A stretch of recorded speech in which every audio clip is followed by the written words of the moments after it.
Mungkin kita mulai 1 menit lagi, Pak ya. Jam Boleh. 13.59, Pak. Ah iya, siap.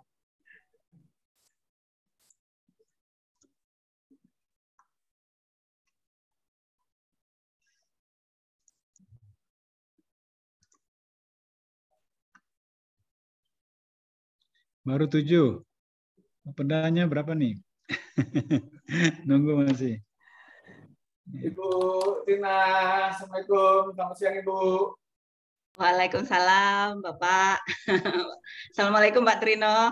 Waalaikumsalam, Bu. Ya, Pak Trino ini lagi cuti ya. Makasih ya, Pak Trino ya.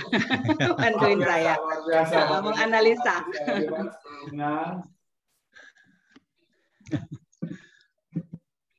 Baik, mungkin akan kita mulai, Bu. Terima kasih. Oh, siap. Assalamualaikum warahmatullahi wabarakatuh. Waalaikumsalam. Selamat siang dan salam sejahtera untuk kita semua. Terima kasih dan penghargaan yang sebesar-besarnya kepada Ibu Kepala BPS Provinsi Kalimantan Utara yang berkenan menengok kami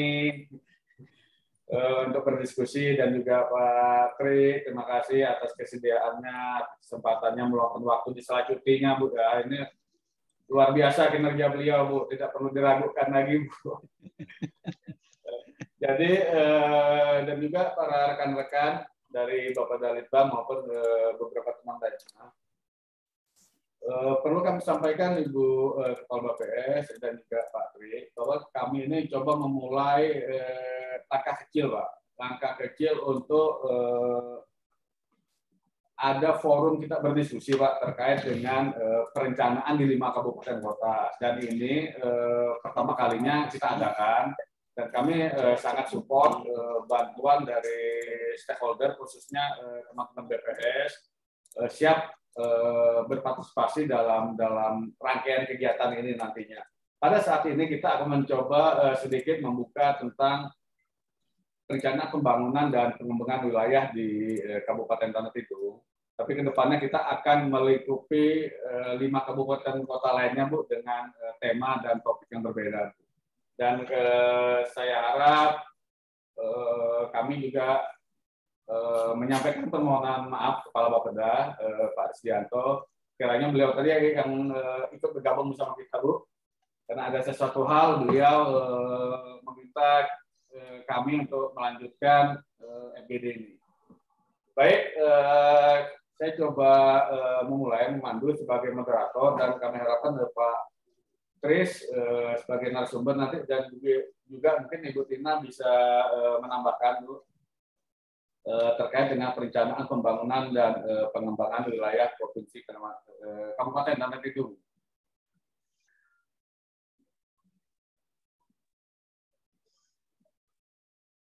Kenapa Tanah Tidung perlu kita dorong perencanaan dan pengembangan wilayah, ya? Karena Kabupaten Tanah Tidung merupakan kabupaten yang paling muda di Provinsi Kalimantan Utara, relatif baru dari kabupaten kota lainnya, sehingga perlu kita melakukan beberapa langkah-langkah percepatan ataupun strategi-strategi percepatan berdasarkan perencanaan pembangunan yang akan kita kelola secara komprehensif berdasarkan potensi yang ada saat ini di Kabupaten Tanah Tidung.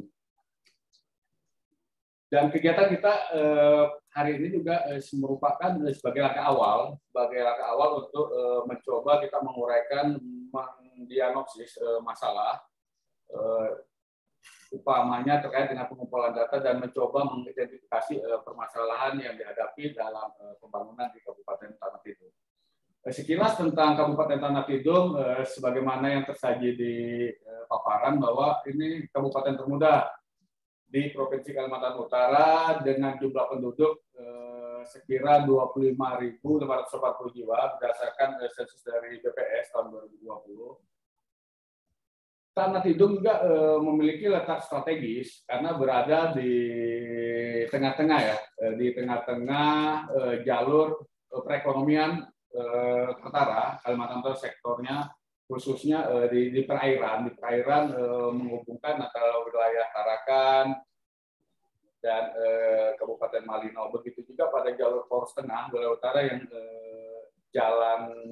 jalan nasional, ini sangat-sangat menghubungkan, Bu, bahwa memang salah satu keunggulan Tanah Tidung adalah berada pada jalur tengah lintas kabupaten kota di Provinsi Kalimantan Utara. Sebagaimana dengan visi dan misi kepala daerah terpilih 2021-2026 bahwa visi pembangunan Kabupaten Tanah Tidung adalah bersih, di mana itu merupakan penjabaran dari terwujudnya Tanah Tidung bermartabat, sejahtera, indah, dan humanis. Kemudian yang disupport oleh 7 misi sebagaimana yang tercantum, di mana salah satunya adalah mewujudkan pembangunan infrastruktur dasar yang terpadu dengan tata ruang wilayah.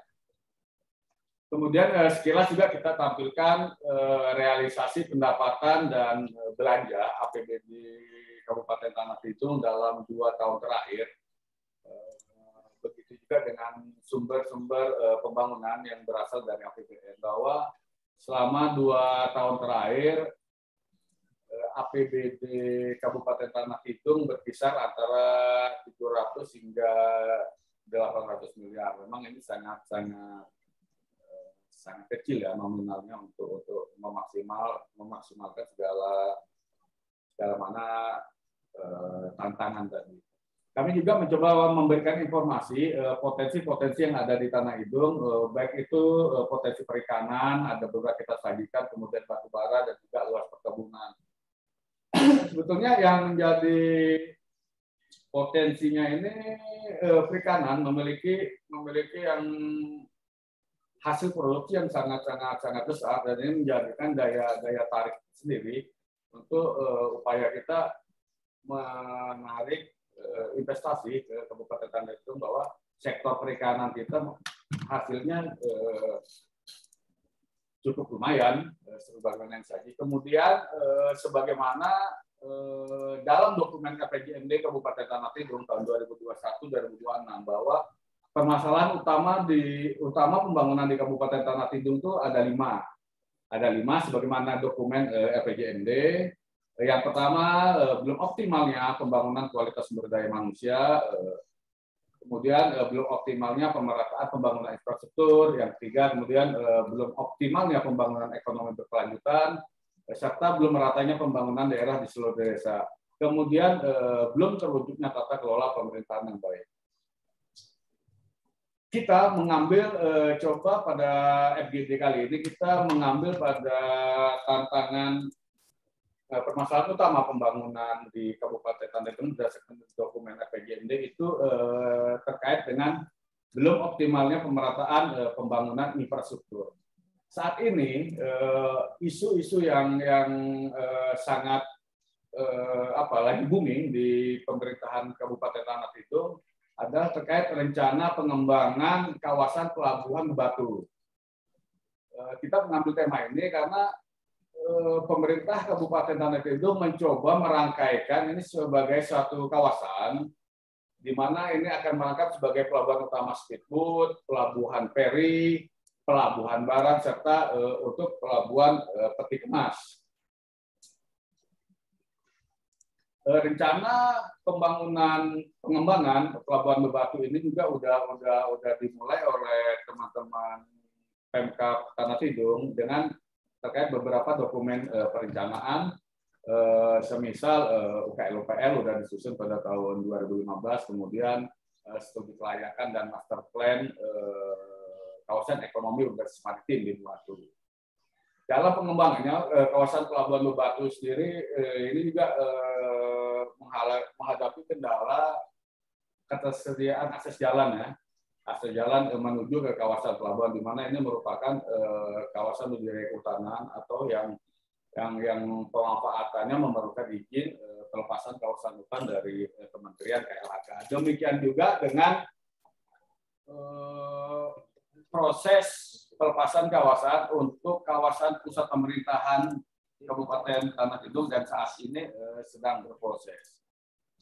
Nah, yang ini perlu kami sampaikan Pak Tri dan Ibu Kepala BPS bahwa terkait rencana pengembangan kawasan Pelabuhan Bebatu ini kira-kira kita pemerintah Provinsi Kalimantan Utara dan teman-teman dari BPS bisa mensupport apa nih terkait dengan rencana, terkait dengan keinginan teman-teman Kabupaten Tanah Tidung. Apakah secara exciting yang sudah saat ini pelabuhan udah sebagian udah ada Bapak Ibu, kelayakannya apa Pak ya? Mungkin kami kekurangan data Pak Teh, ini yang perlu kami sampaikan, kekurangan data terkait dengan sekiranya gimana ini terkait dengan pengembangan kawasan Pelabuhan Bebatu sebagai pelabuhan utama speedboat, ferry, pelabuhan barang dan kemas. Mungkin kekurangan data kami ini sebagai mensupport nanti ke depannya kita tidak menutup kemungkinan akan melakukan studi-studi pendahuluan terkait dengan rencana pengembangan kawasan Pelabuhan Bebatu. Mungkin ini tema kita Pak Trik yang dapat kami sampaikan. Mungkin kami sedikit butuh masukan dari Pak Trik dan juga Ibu Kepala BPS nantinya terkait dengan supporting data apa nih yang terkait dengan kira-kira memberi pendukung sebagai kita pengembangan kawasan Pelabuhan Bebatu. Demikian pembuka, mungkin Pak Tri ada yang bisa disampaikan pada FGD kita kali ini pada waktu yang tepat. Kami silakan Pak Tri. Terima kasih. Baik Pak Arif Arianto ya, Pak Arif Arianto nih. Iya, Mas ya, masih, Mas aja lah. Iya. Panggil Mas saja ya. Baik, Mas Pak. Arif Arianto ya. Pertama-tama saya terima kasih banget nih telah difasilitasi ya dalam kaitan kita dalam diskusi ini. Yang kedua juga saya hormati Kepala BPS Provinsi Kalimantan Utara, Ibu Tina Wayu Fitri, yang kebetulan berkesempatan Pak dapat bersama-sama kita untuk berdiskusi pada sesi siang ini. Dan nanti akan beliau, sebelum saya mengeluarkan lebih jauh, saya minta juga beliau untuk menyampaikan terkait dengan SNSPI, perencanaan pembangunan nanti. Mungkin beliau bisa menyampaikan itu dulu dalam kesempatan ini karena memang kesibukan beliau yang cukup tinggi juga begitu. Jadi kita awali dulu, kita mohon kepada Kepala BPS Provinsi Kalimantan Utara untuk bisa menyampaikan materi dalam paparan diskusi kita pada sesi siang ini dulu. Nanti berikutnya akan kami coba lanjutkan begitu. Apa-apa yang bisa kita support dalam kegiatan penyusunan perencanaan pembangunan ini. Kemudian nanti mohon juga untuk berkenan host untuk bisa beliau untuk membukakan kesempatan untuk share screen-nya. Kepada Ibu Tina Wayu Fitri, mungkin waktu kami persilahkan dan mohon host untuk memberikan kesempatan untuk beliau bisa share screen. Silakan Bu. Terima kasih Pak Trino. Yang saya hormati Kepala Badan Perencanaan Pembangunan Daerah dan Penelitian Pengembangan atau yang mewakili Provinsi Kalimantan Utara. Yang saya hormati Bapeda dari Kabupaten Tanah Tidung yang juga sudah hadir di sini. Dan yang saya hormati Koordinator Statistik Neraca Analisis Wilayah dan juga Statistisi Madya Pak Trino yang sudah hadir di acara FGD Perencanaan Pembangunan Daerah pada siang hari ini. Alhamdulillah Bapak Ibu sekalian, marilah kita bersama-sama memanjatkan syukur karena pada siang hari ini kita masih diberikan kesehatan dan kita juga sudah mulai menerapkan work from anywhere begitu ya Bapak-bapak ya. Saat ini saya sedang WFH di rumah, kemudian Pak Trino sedang ada di Tenggarong ya Pak ya. Ya, kemudian rekan-rekan dari Tanah Tidung juga bisa hadir dan tentu Pak Arif dan juga jajaran bisa juga hadir di kantor Bapeda di Provinsi Kalimantan Utara. Bapak Ibu yang saya banggakan, Undang-Undang Nomor 16 tahun 2000 mohon maaf, tahun 1997 itu tentang statistik, mengamanatkan agar seluruh kegiatan statistik itu hasilnya ditujukan untuk pembangunan nasional dan juga mewujudkan sistem statistik nasional atau SSN yang andal, efektif, dan efisien. Jadi kita tadi seperti yang dikatakan oleh Pak Arief, kita akan bicara mengenai bagaimana mengembangkan wilayah Tanah Tidung, dan itu tentu butuh basis data. Selain memotret capaian pembangunan nasional, data statistik juga berperan agar Indonesia dapat dibandingkan capaiannya dengan negara-negara lain. Tadi di awal Pak Arief juga men-share pada kita bagaimana potensi dan juga tantangan kendala yang dihadapi oleh Kabupaten Tanah Tidung. Dan dengan data, ketika kita melihat suatu data, kita bisa melihat permasalahannya itu dengan lebih jernih.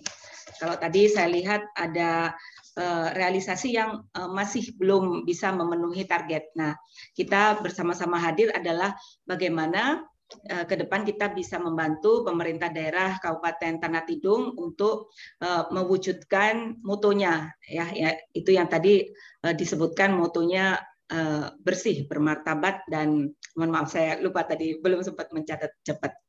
Nah, sejahtera, di sini indah, dan humanis. Gimana Pak? Bermartabat, sejahtera, indah, dan humanis. Ya, bermartabat, sejahtera, indah, dan humanis. Nah, data statistik Bapak Ibu sekalian itu tidak hanya dihasilkan oleh BPS. Untuk statistik sektoral dihasilkan oleh kementerian, lembaga, dinas, dan juga instansi. Sementara itu tadi untuk statistik sektoral. Untuk statistik khusus dihasilkan oleh masyarakat atau perorangan. Agar satu data Indonesia terwujud, maka diperlukan suatu strategi nasional pembangunan statistik Indonesia atau SNPSI. Kalau bicara di level nasional, Bapak Ibu, SNPSI ini harus diselaraskan dengan program-program pembangunan yang menjadi prioritas pemerintah, seperti rencana pembangunan jangka menengah nasional maupun daerah, serta target pembangunan dan asumsi makro dalam APBN atau APBD.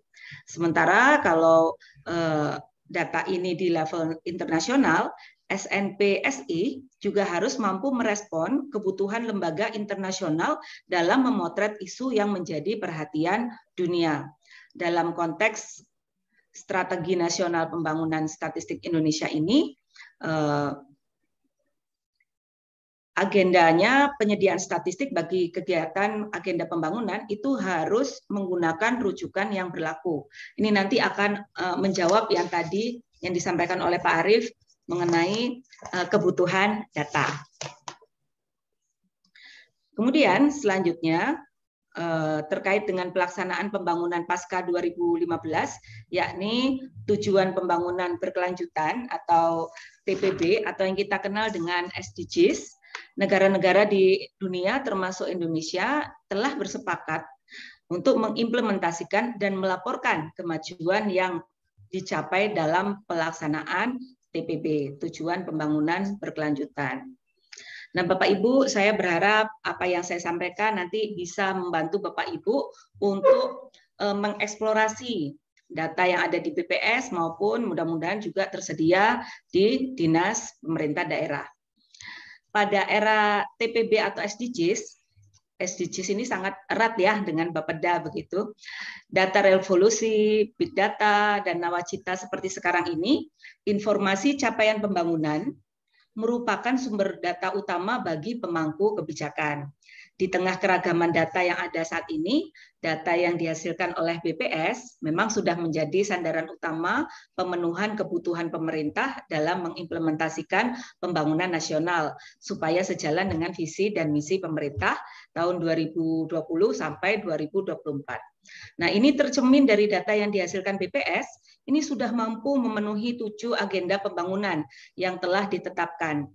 Saya berharap dengan slide ini mungkin nanti bisa menjadi masukan bagi Bapeda apakah sudah mengoptimalkan data yang dimiliki oleh BPS. Nah, itu nanti bisa merapat ke BPS Kabupaten Tanah Tidung. Nah, beberapa di antaranya yaitu ya 9 indikator yang dihasilkan oleh BPS itu bisa mendukung agenda SDGs 1. Kemudian 4 indikator mampu mendukung agenda 2.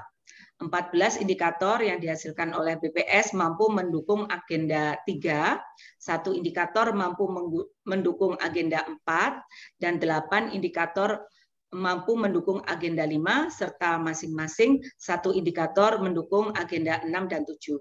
Sebagai informasi, 5 dari 7 indikator dalam agenda pembangunan nasional dapat dipenuhi melalui survei sosial ekonomi nasional atau Susenas yang sudah dilaksanakan oleh BPS sejak tahun 1963. Saya menyarankan agar Bapeda di Kabupaten Tanah Tidung dan juga Bapeda di Provinsi Kaltara untuk bisa memanfaatkan data yang dihasilkan oleh survei sosial ekonomi nasional atau Susenas dari BPS. Nah, Bapak dan Ibu, berbagai survei tersebut merupakan data strategis yang bermanfaat untuk menyusun perencanaan seperti yang akan kita lakukan pada hari ini, dan juga evaluasi program pembangunan, perencanaan dan juga evaluasi program sektoral biasanya dilakukan oleh BPS untuk kementerian dan lembaga, juga berguna untuk penyediaan indikator rencana pembangunan jangka menengah nasional serta target tujuan pembangunan berkelanjutan. Bapak dan Ibu, ini setiap tahunnya BPS dapat memenuhi data yang berkaitan dengan 6 target pembangunan nasional.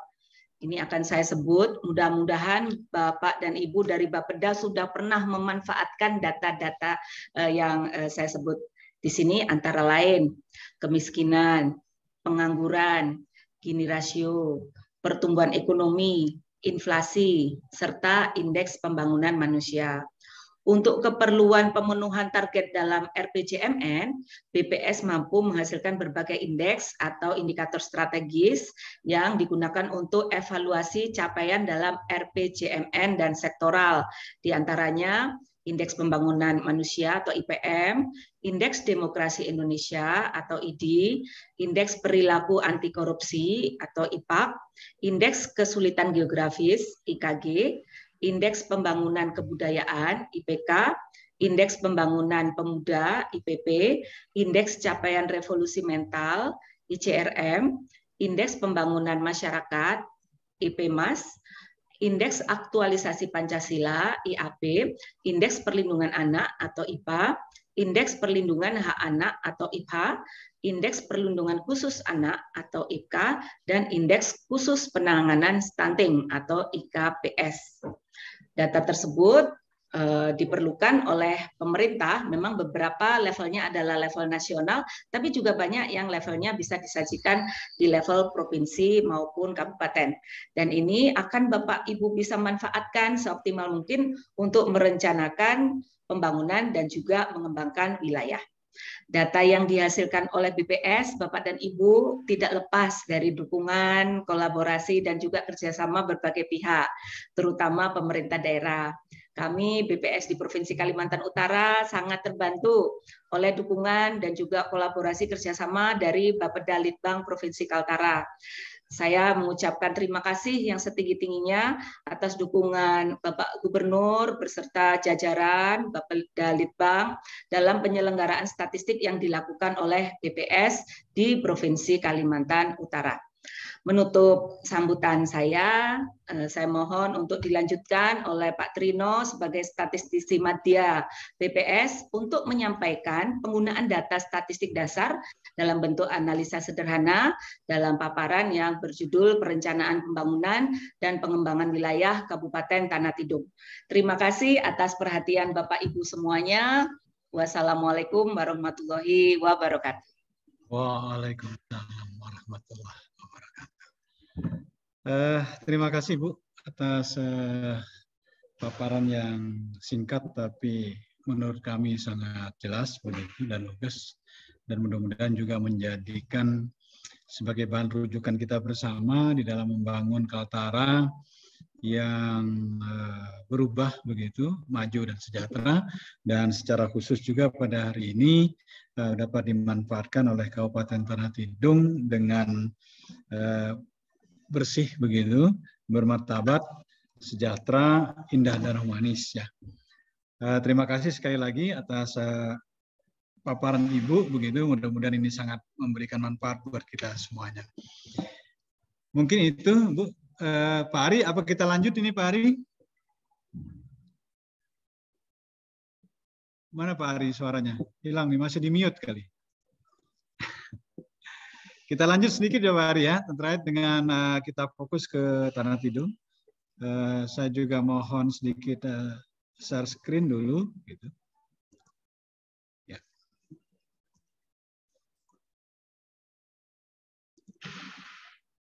Nah, mudah-mudahan bisa terlihat, Bapak Ibu. Gimana Pak Ari? Sudah terlihat Pak Ari?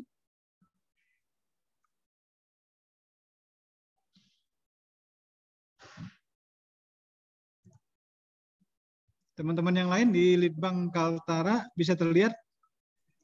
Sudah Pak, sudah terlihat. Mantap. Terus teman-teman di Tanah Tidung ada ya? Pak Ari, apa kita lanjut ini Pak Ari? Lanjut Pak. Baik Pak. Dari Tanah Tidung ada? Baik Pak, lanjut Pak. Kita lanjut sedikit ya Pak Ari. Silakan Pak. Baik. Ya, makasih. Pertama-tama kami mengucapkan terima kasih yang sebesar-besarnya atas kesempatan pada sisi sore ini. Mungkin waktunya kami akan memakai kurang lebih 10-20 menit untuk menjelaskan terkait perencanaan pembangunan dan pengembangan wilayah Kabupaten Tanah Tidung yang kita sama-sama dalam fokus group discussion hari ini.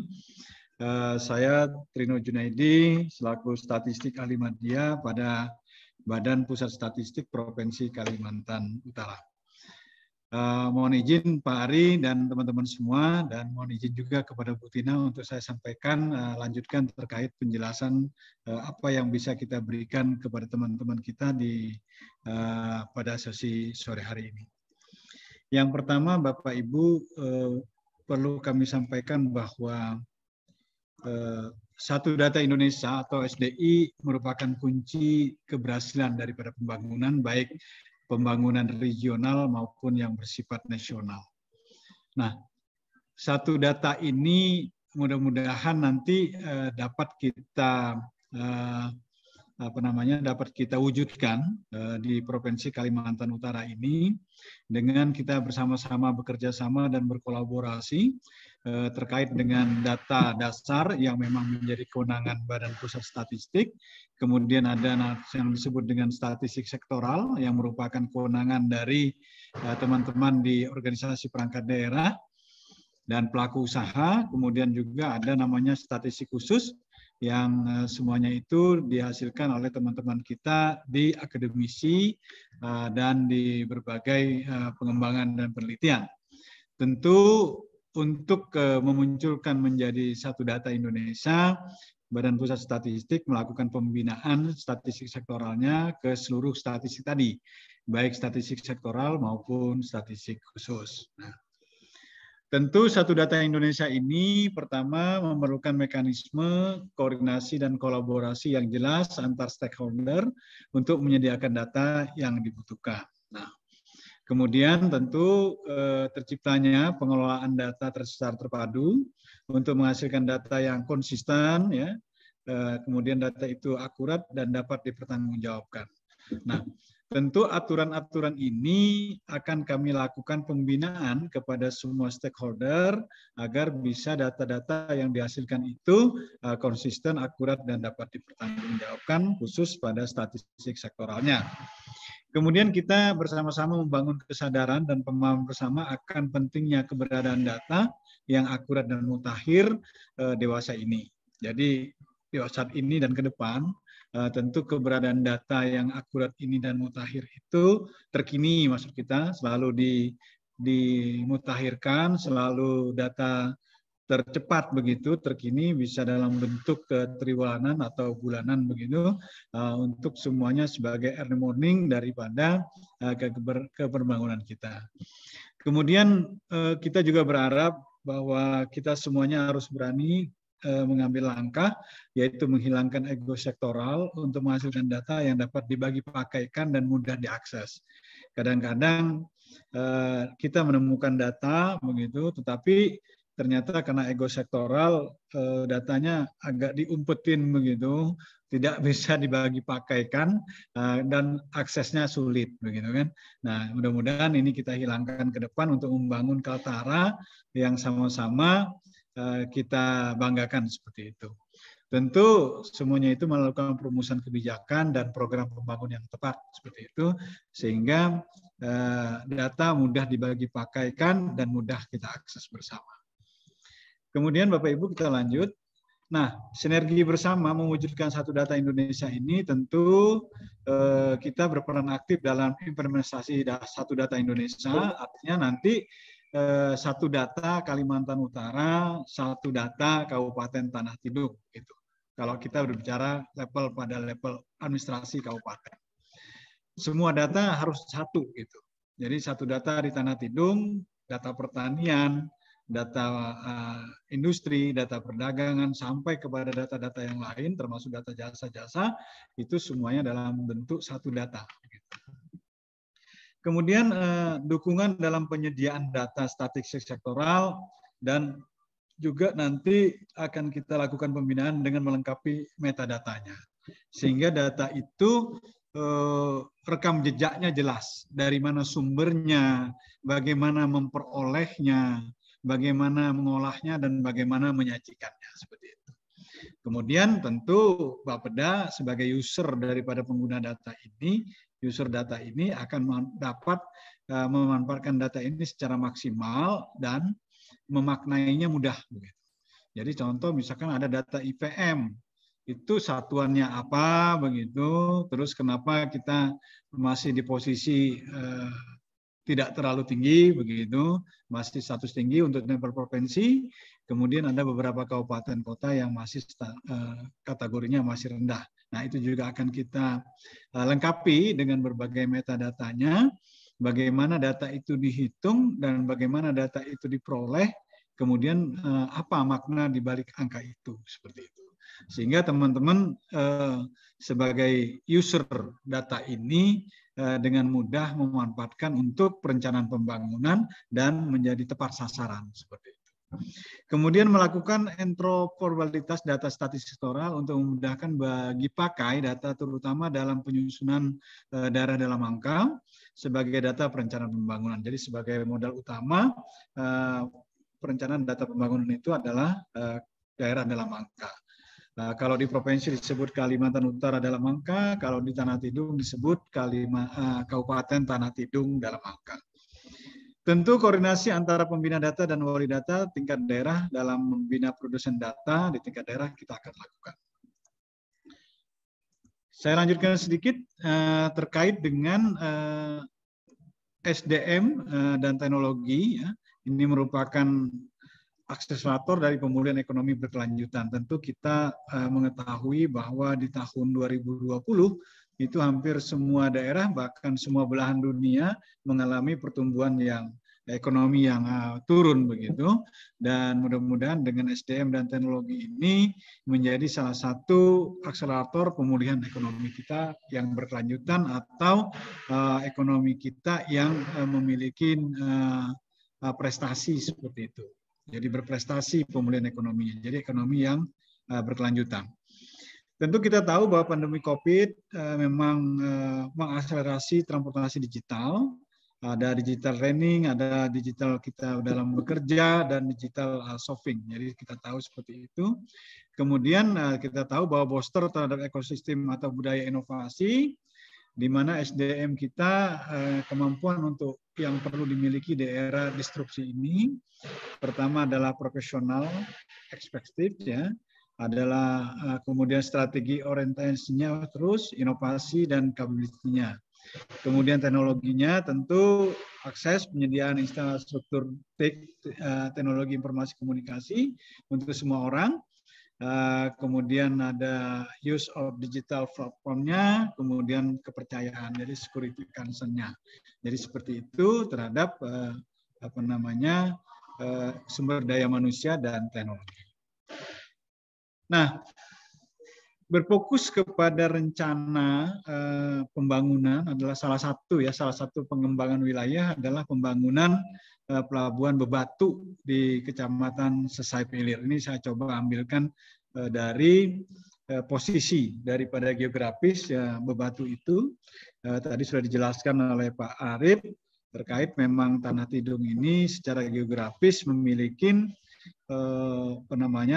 letak geografis yang cukup strategis karena memang di posisi tengah dari jalur perekonomian Kalimantan Utara, baik dari Kota Tarakan maupun Nunukan serta Malinau yang ada di lebih di dalam daripada KTT ini, termasuk juga Kabupaten Bulungan yang juga merupakan ibu kota dari Provinsi Kalimantan Utara. Nah, pelabuhan ini direncanakan pembangunan yang sudah ada sekarang, yaitu Pelabuhan Speed. Memang ada beberapa hal yang masih ada permasalahannya begitu terkait dengan infrastruktur jalan dan sebagainya. Itu merupakan dinamika dari pengembangan sebuah kawasan seperti itu.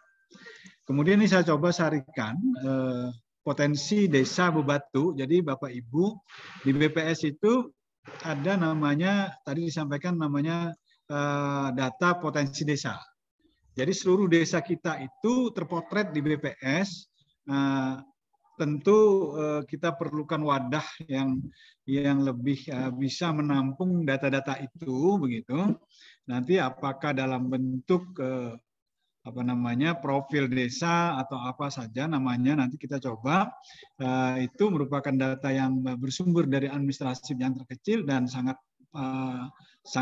luar biasa sekali begitu untuk kita membangun dan melihat sampai pada administrasi terkecil di Provinsi Kalimantan Utara ini. Nah, kita lihat bahwa dari data itu kalau kita tarik salah satu atau beberapa data saja, pertama terkait dengan luas wilayah Desa Bebatu.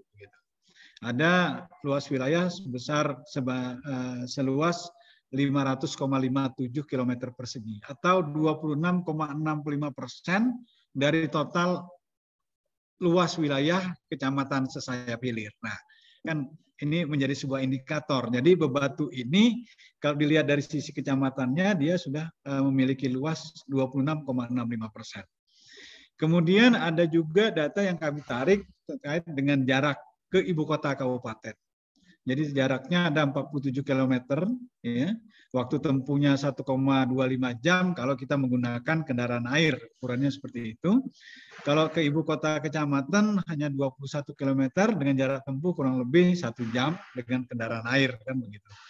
Nah ini datanya, kemudian penduduknya ada 675 jiwa di tahun 2020, atau indikator menunjukkan 9,67% dari total penduduk kecamatan Sesai Pilir. Nah, seperti itu.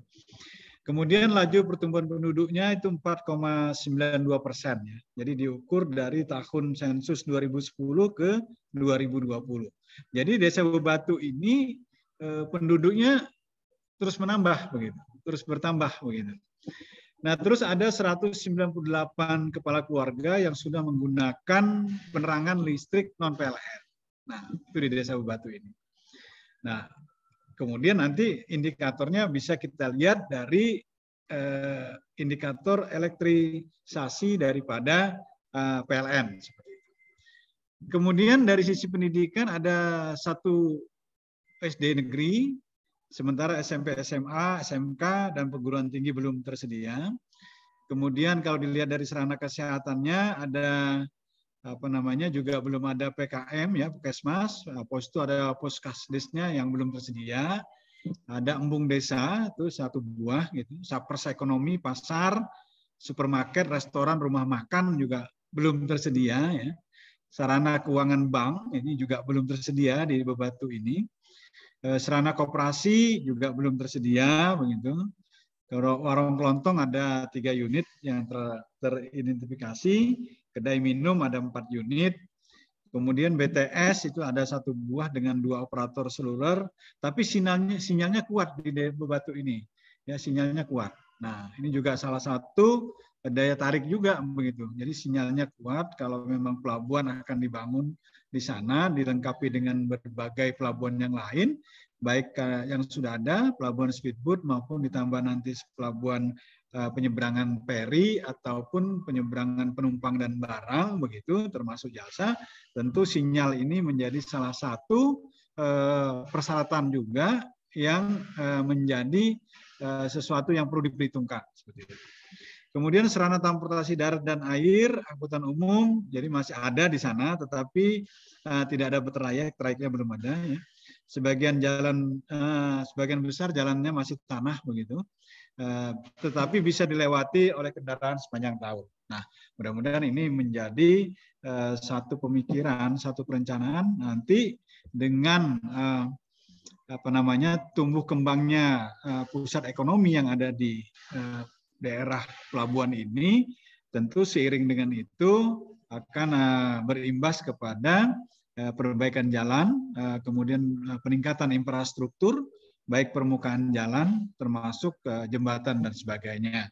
Tentu perekonomian di sini akan bisa menggeliat, nanti kita akan lihat potretnya dalam beberapa tahun terakhir ini.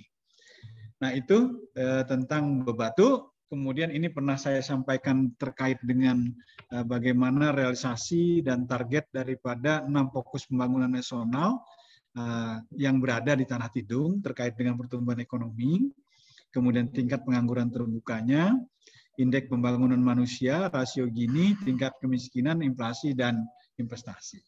Nah tentu pertumbuhan ekonomi lah yang menjadi salah satu daya gedor kita, bagaimana pembangunan itu bisa memicu daripada pertumbuhan ekonomi ini. Nah, tentu dengan adanya berbagai investasi pemerintah, baik juga termasuk investasi para pelaku usaha di Kabupaten Tanah Tidung, yang sementara ini kita coba untuk berinvestasi, pemerintah melakukan investasi di pelabuhan di Bebatu ini, tentu ini juga akan memberikan daya dorong terhadap pertumbuhan ekonomi yang secara otomatis akan menyerap tenaga kerja yang mungkin perlu ada regulasi sebenarnya. Tentu penyerapan tenaga kerjanya kalau ada regulasi misalkan 70% begitu adalah penduduk tenaga kerja yang diserap adalah penduduk lokal dan 30%-nya mungkin bukan lokal begitu. Bisa dari kabupaten lain di dalam provinsi ataupun di luar provinsi. Nah, dengan demikian akan memberikan dampak kepada pembangunan manusianya begitu, karena akan memberikan knowledge sharing gitu juga seperti itu. Kemudian juga meningkatkan daya beli sebenarnya kalau memang ada investasi yang dilakukan oleh pemerintah maupun pelaku usaha. Nah, terkait dengan tingkat kemiskinan dan sebagainya, ini akan mengikut apabila pertumbuhan ekonomi dan investasi yang ditanam di Kabupaten Tanah Tidung ini menjadi program khusus kita. Mudah-mudahan nanti akan memberikan dampak yang cukup besar di tahun-tahun selanjutnya, terutama di tahun 2022 ini sampai ke tahun-tahun 2023 dan 2024 yang akan datang. Tentu kita akan melihat kembali lagi bagaimana capaian-capaian daripada realisasi di Kabupaten Tanah Tidung. Nah, perlu kita ketahui bersama bahwa memang ada permasalahan yang cukup rumit di Tanah Tidung ini, terutama terkait dengan pengadaan daripada lokasi atau tanah begitu, karena memang secara historisnya memang kabupaten ini dulunya gitu dimiliki oleh perusahaan-perusahaan yang bersifat HPH begitu, baik yang bercokol di sana, sehingga lokasi-lokasi ini perlu dilakukan semacam terobosan khusus begitu agar ada ruang untuk memberikan kemudahan daripada pembangunan pelayanan publik di Kabupaten Tanah Tidung ini, juga akan memberikan efek yang cukup bagus begitu terhadap pertumbuhan, karena dia memang secara strategisnya, geografisnya sudah berada di tengah. Nah, Bapak Ibu, ini sudah saya sampaikan beberapa waktu yang lalu.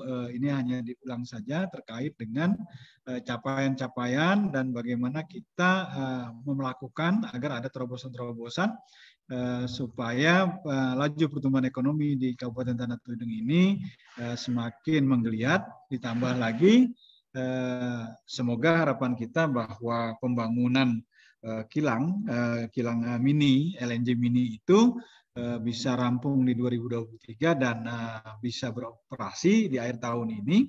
Nah, itu juga menjadikan sebuah pemicu dari pertumbuhan ekonomi yang berada di Kabupaten Tanah Tidung ini. Kemudian kita lihat juga dari pemerintah dan sebagainya, termasuk investasi, ini juga nanti bisa kita diskusikan bersama. Nah, kemudian kita juga berharap bahwa nanti pertanian itu yang tadi kita tahu ada sumber yang cukup kuat, yaitu di perikanan, itu bisa memberikan kontribusi 6-7% pertumbuhan ekonominya. Ini akan memberikan efek yang cukup besar terhadap pendapatan daripada masyarakat kita. Kemudian pertambangan, terutama pertambangan batu bara, begitu. Sudah ada 2 perusahaan dan akan tambah lagi 1 perusahaan yang akan masuk di KTT ini, akan bisa memberikan dampak pertumbuhan 5,7 sampai 6,8%. Nah, itu juga memberikan memberikan peningkatan pendapatan kepada masyarakat kalau memang tentu regulasinya tadi bagaimana agar 70% penduduk di Kabupaten Tanah Tidung dapat terserap di semua lapangan pekerjaan ini. Industri juga tentu dengan perikanan, pertanian, perkebunan, kita tahu di sana juga banyak menonjol dominasi daripada perkebunan sawit dan juga kehutanan. Nah, tentu harapan kita industri ini harusnya sudah mulai didorong sekuatnya agar memberikan pertumbuhan positif untuk sektor ini. Kemudian Infocom tentu menjadi salah satu rujukan juga bahwa saat ini gitu dan ke depan memang kita semua akan tergantung daripada sektor atau lapangan usaha Infocom ini. Kemudian tentu kalau pertanian, pertambangan, industri tentu akan nanti Infocomnya jalan, tentu jasa-jasa juga akan menggeliat, termasuk akomodasi. Kemudian nanti ada perdagangan, baik perdagangan retail dan sebagainya, tentu konstruksi juga semakin meningkat.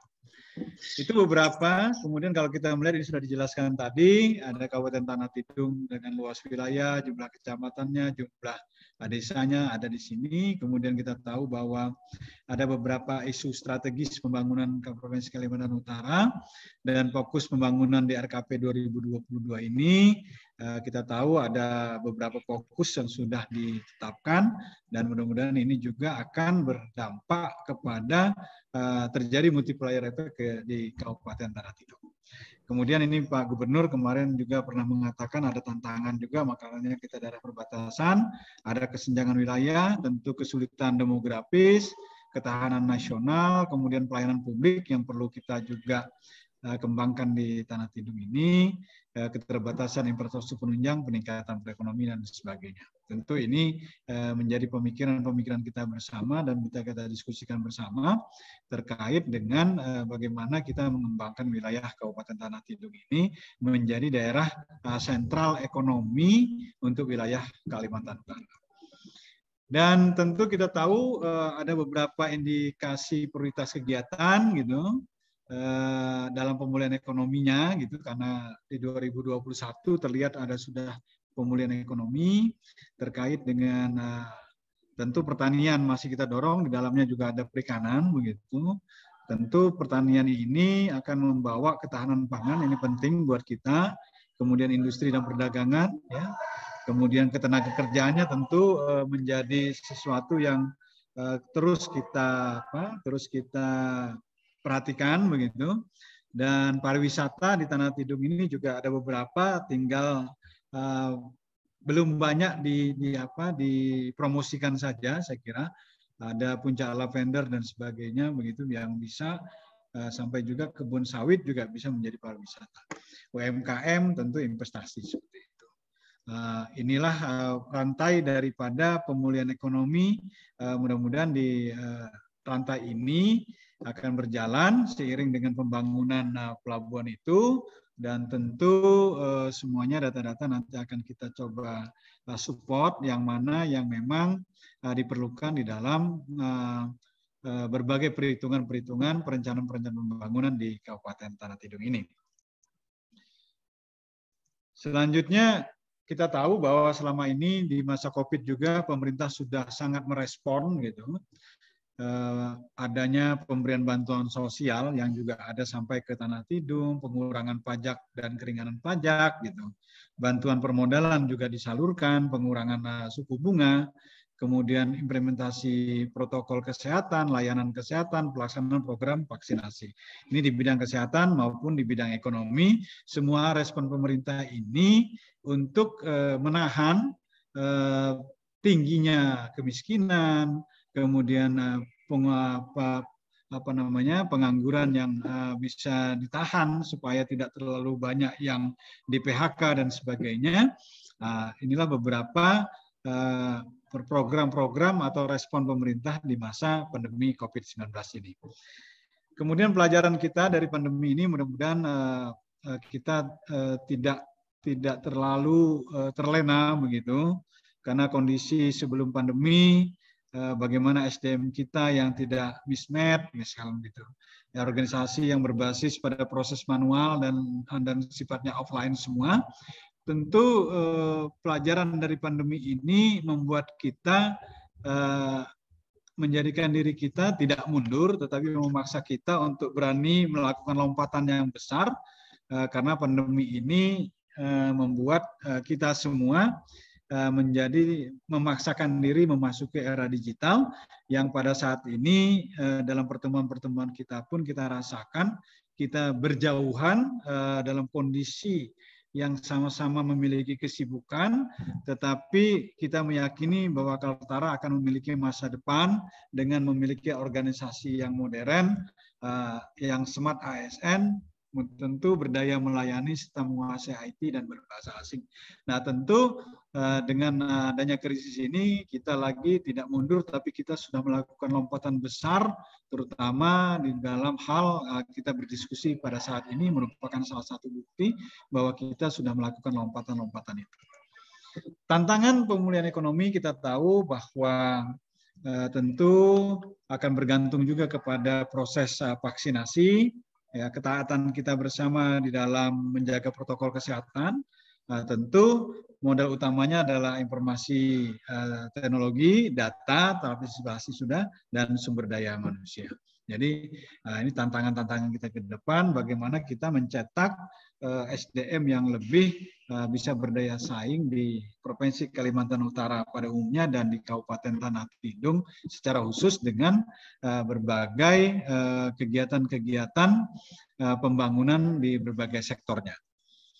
Nah, tentu kita tahu bahwa Tanah Tidung ini juga memiliki bonus demografi, ya, di mana usia produktif ya yang didominasi oleh generasi milenial, ini berumur 24 sampai 39 tahun, ini cukup besar ya.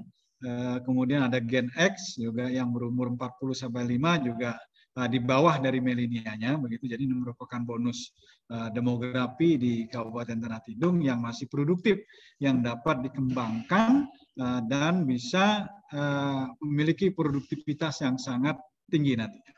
Kemudian adaptif dengan teknologi digital, jadi mereka milenial ini sangat adaptif dengan teknologi digital, jadi mereka bisa mengatasi kendala interaksi dan komunikasi secara kontak langsung selama pandemi. Jadi dengan pandemi ini secara kontak langsung bisa dilakukan dengan tidak bertemu, dengan demikian interaksi dan komunikasi dapat berjalan. Nah, kalau kita melihat IPM-nya memang di Tanah Tidung ini masih di bawah ya, tetapi cukup mengalami ada peningkatan begitu setiap tahunnya, dan tentu nanti kita akan bersama-sama mencari berbagai solusi agar IPM-nya bisa naik cepat begitu. Tentu ada beberapa program dan kebijakan yang akan dilakukan di Kabupaten Tanah Tidung termasuk di Nunukan, yang dimana Provinsi Kalimantan Utara sudah menggandeng Universitas Patria Arta ya untuk melakukan berbagai penelitiannya, dan mudah-mudahan itu juga menjadi satu terobosan kita bagaimana IPM ini menjadi indikator yang bisa kita tingkatkan di masa yang akan datang.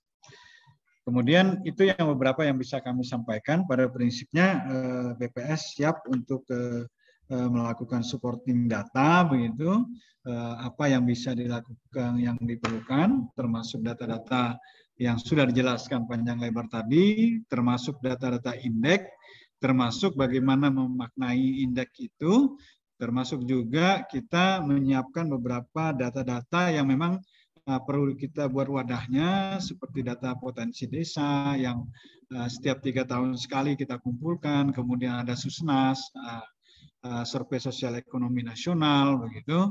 Nah, termasuk saat ini juga BPS sedang melakukan kegiatan sensus penduduk lanjutan 2020. Dan di tahun depan kita juga akan melaksanakan sensus pertanian 2023. Demikian Pak Arif yang bisa kami sharingkan pada sore ini. Lebih kurangnya kami mohon maaf. Nanti kita akan lebih explore dalam diskusi kita bersama sepanjang waktu yang bisa kita manfaatkan di sesi berikut ini. Terima kasih, kami kembalikan kepada moderator.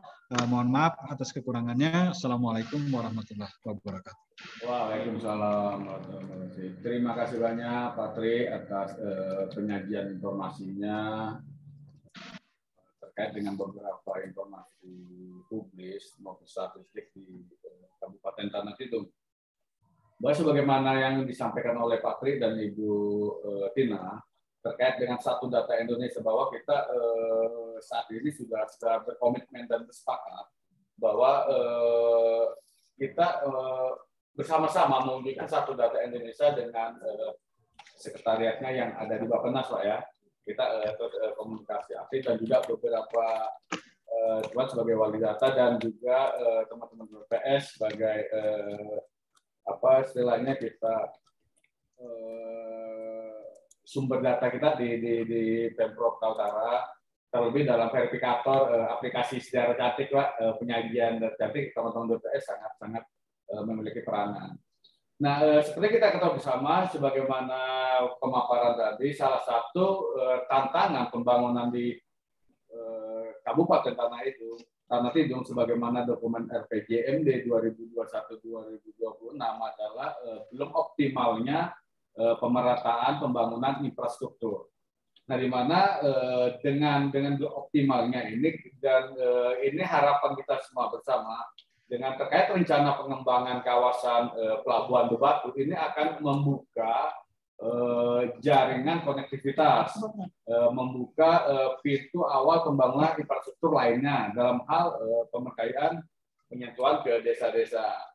Nah, berdasarkan komunikasi kami sebelumnya dengan Bapak Bupati Kabupaten Tanah Tidung, Bapak Ibrahim Ali, bahwa beliau berkeinginan kawasan Pelabuhan Bebatu Tanah Tidung ini merupakan kawasan terpadu, Pak Tri.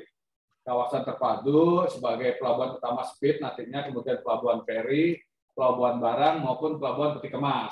Nah, dan pada perjalanannya ternyata pelabuhan barang kami dapat informasi supply ini masih tetap di pelabuhan Sembawang ya.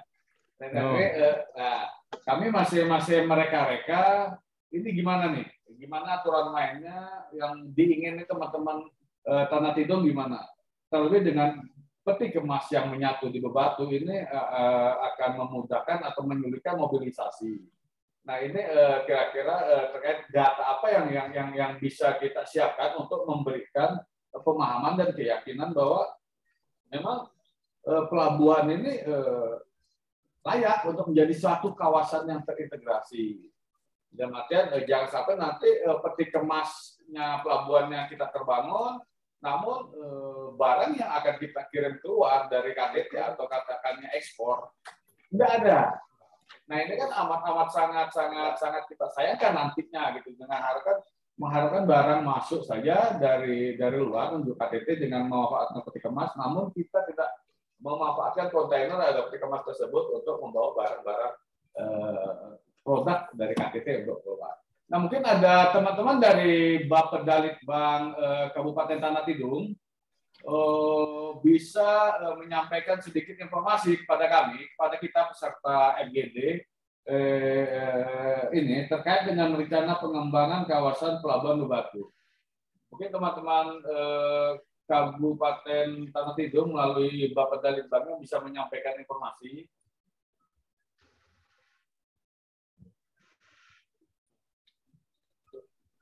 Oke, baik. Jika tidak ada, mungkin dari Mbak Retno mungkin bisa menyampaikan sedikit pandangannya terkait dengan rencana pengembangan kawasan Pelabuhan Batu ini. Mungkin Mbak Retno ada pemikiran ataupun terkait data-data yang akan kita persiapkan untuk penyusunan perencanaan dokumen-dokumen Pelabuhan Batu ini. Mbak Retno, kami silakan.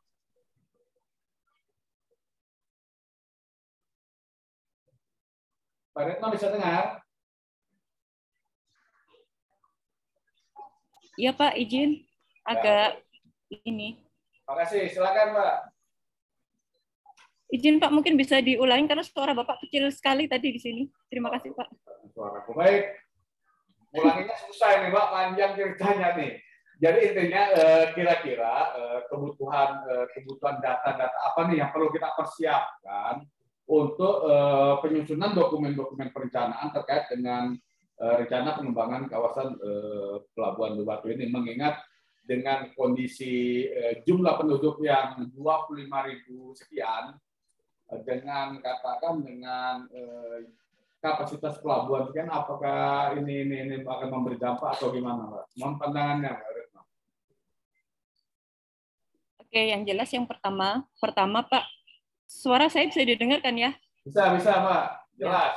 Yang jelas yang pertama perlu kita kaji kembali sebenarnya potensi-potensi apa yang ada di Kabupaten Tanah Tidung yang bisa menjadi leverage atau apa ya, yang bisa kita ungkit dan mendukung dengan adanya pelabuhan Batu.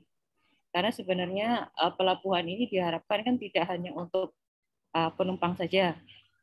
Itu yang pertama. Jadi data-data dasar mengenai potensi, terus kemudian tantangan apa saja termasuk permasalahan dari Kabupaten Tanah Tidung.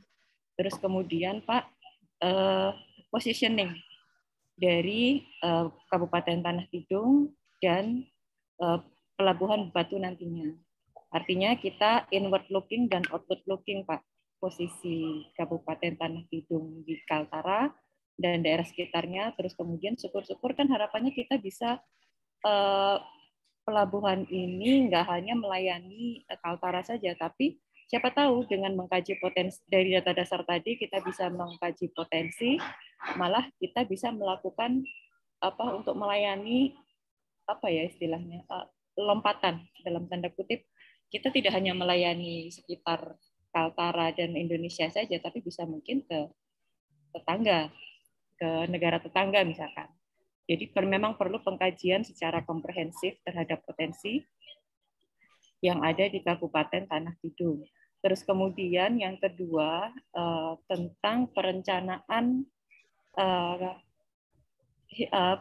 di atasnya Pak. Artinya kita melihat perencanaan regional, nasional juga, seperti apa kebijakan mereka berbicara terhadap Kabupaten Tanah Tidung dan khususnya Pelabuhan Batu. Apakah memang di masa dalam perencanaan jangka menengah dan jangka panjang sudah terstate ada perencanaan tersebut. Seperti itu. Artinya nggak mungkin kan pembiayaan itu akan bisa dilakukan tanpa ada cantolan-cantolan kegiatan tersebut di dalam dokumen perencanaan. Terus kemudian ini Pak, karena diharapkan kan pembiayaan dari Pelabuhan Batu tidak hanya dari APBN APBD saja, syukur-syukur kan bisa mendapatkan source lain. Nah, kita juga perlu melis lagi, apakah memang sebelum-sebelumnya sudah ada pihak-pihak lain yang pernah membuka pembicaraan atau meminati tentang untuk mengembangkan potensi Kabupaten Tanah Tidung, terus potensi untuk mengembangkan pelabuhan atau pihak-pihak yang mau bekerja sama khususnya dalam pelabuhan, karena saya melihat pelabuhan ini sebenarnya kompleks ya Pak, tidak hanya kita bangun sesuatu di situ, tetapi bagaimana adanya hal tersebut mampu menggenerate terus kemudian menjadi daya ungkit dari pertumbuhan Kabupaten Tanah Tidung itu sendiri. Saya pikir kurang lebih 3 hal makro itu tadi yang perlu kita gali terlebih dahulu. Seperti itu, mohon kurang lebihnya bisa dimaafkan. Sekian, terima kasih. Baik, terima kasih Mbak Retno, yang mungkin secara garis besar kami menanggapnya perlunya penggalian informasi data-data potensi Kabupaten Tanah Tidung secara keseluruhan dengan data updating kali Mbak ya, dalam rangka mensupport terkait tadi seperti disampaikan perencanaan, kebutuhan kelengkapan dokumen-dokumen perencanaan untuk pelabuhan Bebatu. Mungkin kami sampaikan juga kepada Ibu Tina dan Pak Trino bahwa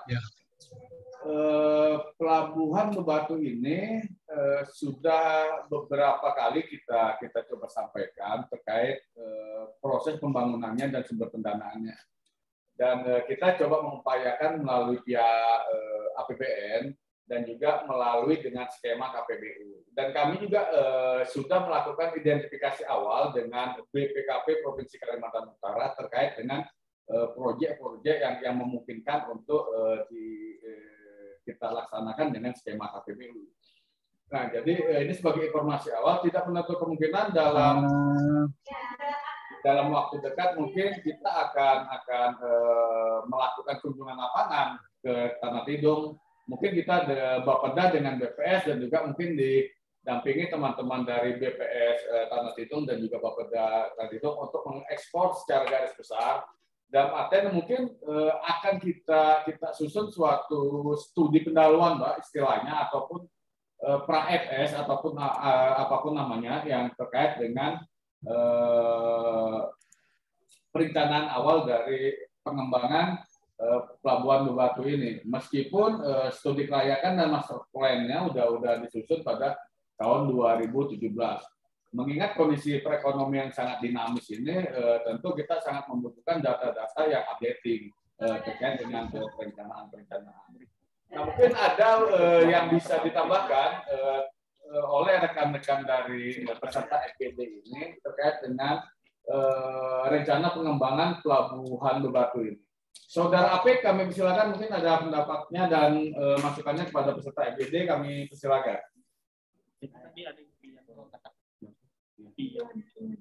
Atau siapa tadi angkat tangan ya? Pian ya, Mas Pian ya? Mas Pian. Iya Pak. Mas Pian tuh. Oke, Mas Pian, kami persilakan menyampaikan pandangannya dan terkait dengan rencana pengembangan kawasan pelabuhan Bebatu. Ya Pak. Jadi saya Selvian Pak dari Kabupaten Tanah Tidung juga, Bapeda. Nah, jadi mau bercerita sedikit Pak tentang pembangunan pelabuhan di Bebatu Pak. Nah, jadi memang tujuannya di dalam pembangunan ini, Pak, pelabuhan Bebatu ini ada 3 pelabuhan nanti yang akan memang dibangun, Pak, rencananya. Ada pelabuhan feri, pelabuhan peti kemas, dan speedboat, Pak. Nah, memang diprioritaskan untuk pertama kali ini menurut dari Kabitnya Dinas Perhubungan Pak Pito, Pak, sempat berkoordinasi dengan Bapeda juga kemarin. Memang yang ditekankan di sini memang untuk pelabuhan feri, Pak, mengingat kondisi existing di pelabuhan feri Sebawang ini sangat sulit, Pak, dijangkau, terutama durasi dari Tarakan ke Sebawang itu cukup lama, Pak. Terus kondisi existing sekarang itu tanahnya itu terturun, Pak, istilahnya seperti itu. Jadi mengalami penurunan tanah. Jadi demi mensiasati itu dari Dinas Perhubungan menimbun lagi, Pak, untuk menyamakan dataran tadi. Jadi memang kenapa Kabupaten Tanah Tidung ini bersikeras untuk melakukan pembangunan pelabuhan Bebatu ini, memang tujuan yang pertama untuk kapal feri tadi, Pak. Ferry ya fokusnya. Jadi ya memangkas waktu juga Pak dari Tarakan ke Bebatu Pak. Jadi sehingganya harapannya Kabupaten Tanah Tidung ini Kabupaten Malinau atau Nunukan daerah 3, kawasan 3-nya bisa ikut menggunakan itu Pak untuk berhubungan koneksivitas dengan Kota Tarakan sih Pak. Seperti itu. Oke, baik Pak Pian, memang informasi yang kami peroleh awal kemudian terkait dengan untuk pelabuhan barang ya, pelabuhan barang masih tetap di bawah ya. Jadi nanti terintegrasi yang speedboat, ferry dan juga peti kemas. Betul, ya. Betul Pak. Ini kan sebetulnya menjadi pertanyaan juga dari kami ini terkait dengan pelabuhan peti kemas ini. Jangan sampai nanti ini udah terbangun, peti kemas kita kosong lah keluar dari KTP. Nah ini kan amat sangat kita sayangkan karena apa? Pelabuhan ini kami mencoba menawarkan dengan skema KPBU, Pak. Kami coba kita komunikasikan dengan BPKP, perwakilan Provinsi Kalimantan Utara dan juga teman-teman di Bappenas, bagaimana kebutuhan dokumen perencanaan ini yang harus kita persiapkan. Betul. Skema KPBU. Jadi inilah makanya kami butuh diskusi, kita butuh sharing dan masukan dari segala pihak terkait kira-kira data-data apa yang perlu kita persiapkan. Mungkin dalam waktu dekat kita tidak kemungkinan akan melakukan pra-FS ataupun studi pendahuluan atau apapun lah namanya kan gitu. Atau pemenuhan kebutuhan gitu. Oke, selanjutnya mungkin tadi saya lihat Ibu Tina resen Bu ya. Mohon maaf Ibu, apakah masih bersama kita? Iya, Baik, menarik Ibu. sekali ini Pak Arif. Jadi saya mohon izin memberikan saran masukan ya Pak ya. Baik Ibu. Kalau saya baca tadi yang dokumennya Pak Arif share, saya baca bahwa sudah ada studi kelayakan yang dibuat di tahun 2017 ya Pak ya. Kami mohon mungkin kami bisa di-share studi kelayakannya. Nah, mungkin apa yang bisa dibantu oleh BPS? Kami akan mempelajari data apa yang digunakan pada studi kelayakan 2017, begitu. Sehingga nanti kami akan bisa memberikan update datanya. Apa yang bisa BPS bantu kepada ini Bapeda? Yang pertama, kami menyediakan statistik dasar. Statistiknya apa saja nanti kami pelajari dari dokumen studi kelayakan. Kemudian yang kedua, kami adalah pembina statistik. Saya yakin di dalam studi kelayakan itu juga ada data statistik sektoral, begitu ya. Nah, kalau ini berkenan, kami bisa membantu untuk memastikan bahwa data statistik sektoral yang diberikan itu yang ada dalam studi dan mungkin juga akan digunakan lagi itu datanya memenuhi standar begitu. Karena pemerintah daerah kan butuh data yang bisa jadi pijakan. Nah, jadi ini nanti Pak misalnya di dalam studi kelayakan ternyata digunakan data UMKM. Nah, data UMKM itu yang menyediakan dinas, karena itu statistik sektoral.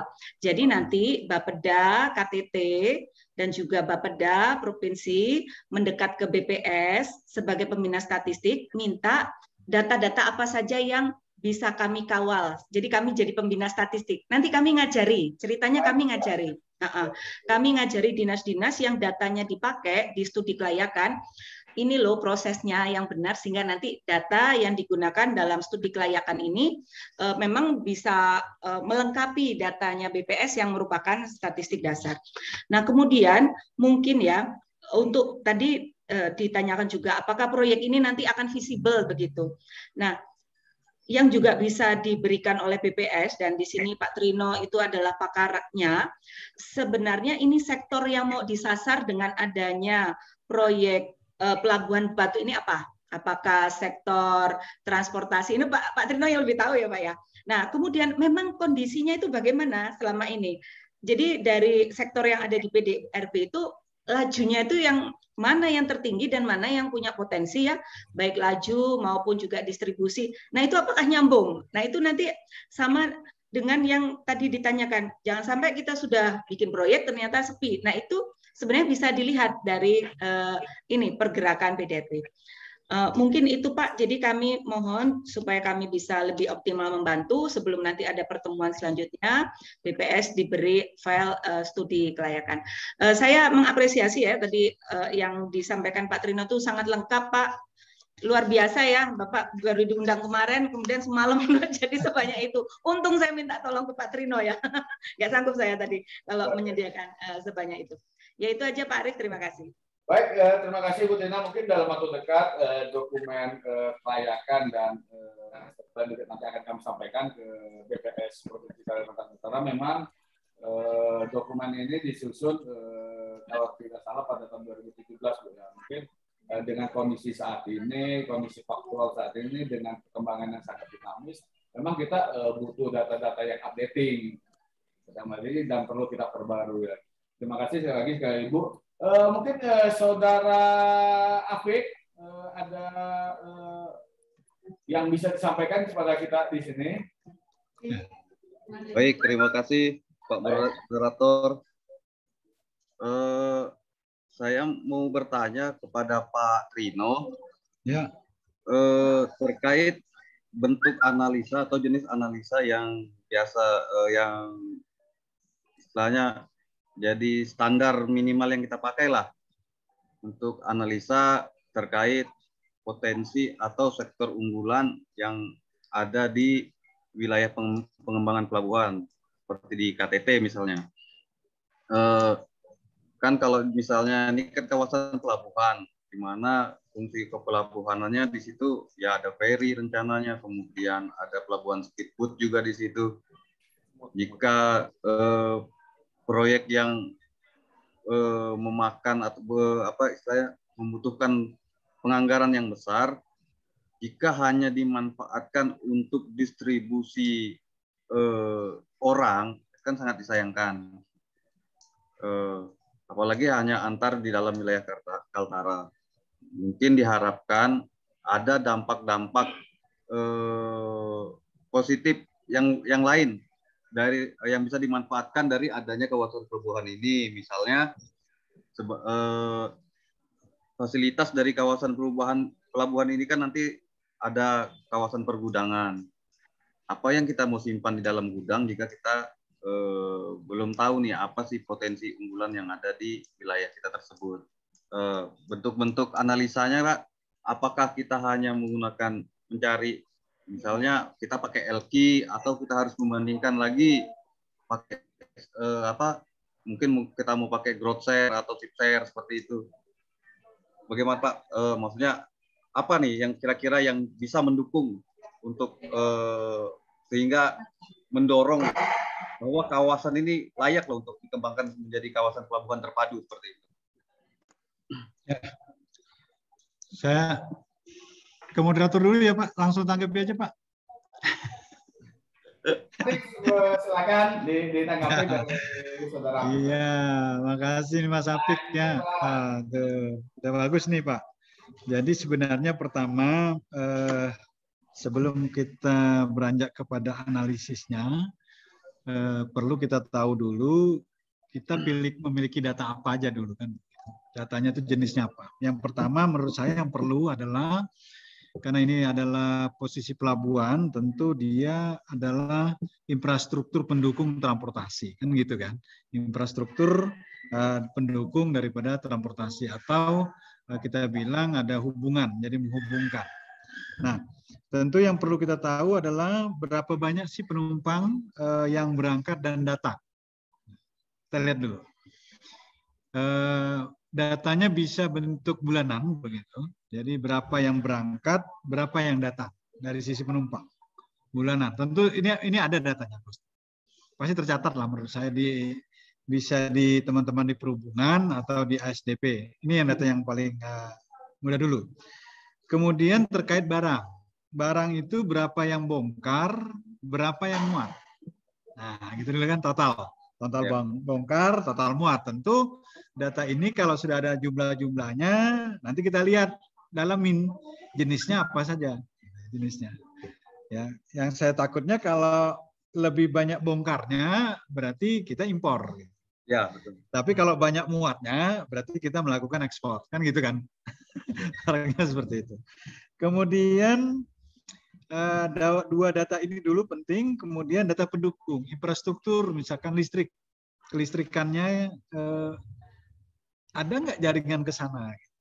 Karena saya khawatirnya seperti pelabuhan speedboat yang ada ini, yang di Bebatu ini kan sudah jadi nih speedboatnya, tapi belum bisa beroperasi, mungkin salah satunya karena infrastruktur listrik gitu. Bisa jadi itu listriknya yang belum siap, sehingga banyak hal yang diperlukan begitu sehingga belum bisa dioperasikan, sehingga pasti menggunakan pelabuhan di Sembawang kan begitu kan, bisa jadi seperti itu. Nah, dari data ini yang paling penting data ini dulu ada. Nah, kalau masalah data yang lain seperti data penduduk, data potensi-potensi yang lain itu bisa ditambahkan nanti. Kemudian contoh apakah semua komoditas perkayuan itu bagaimana ekspornya? Apakah mereka sudah punya pelabuhan sendiri, begitu kan? Kan di sana kan ada masalah eukaliptus, ya kan? Itu kan kayu-kayu industri tuh. Itu di mana mereka berlabuhnya selama ini? Nah, tentu nanti kan akan ada kalau ini bisa dimanfaatkan ke sini kan, tentu ada regulasi yang harus mendukung, gitu kan? Supaya mereka nanti muatnya itu melalui pelabuhan yang akan kita bangun ini. Tetapi karena di sini yang diprioritaskan tadi peri penyeberangan, nah berarti tentu barang, bongkar. Jadi bongkar, muat, nah ini peri ini kan selain penumpang juga bawa barang. Nah, terkait dengan analisis yang kita lakukan nanti setelah data-data ini terhimpun, kalau terkait dengan barang atau komoditas kita pakai LQ. Bisa kita pakai LQ. Terkait dengan komoditas. Nanti kalau LQ-nya itu mendekati 1, kan berarti itu komoditasnya itu merupakan komoditas unggulan atau komoditas yang paling banyak ditransaksikan ekonominya. Seperti itu.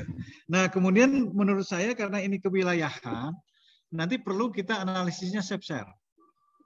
Kita lakukan analisis SEPSER untuk melihat bagaimana daya dukung wilayah-wilayah di sekitarnya.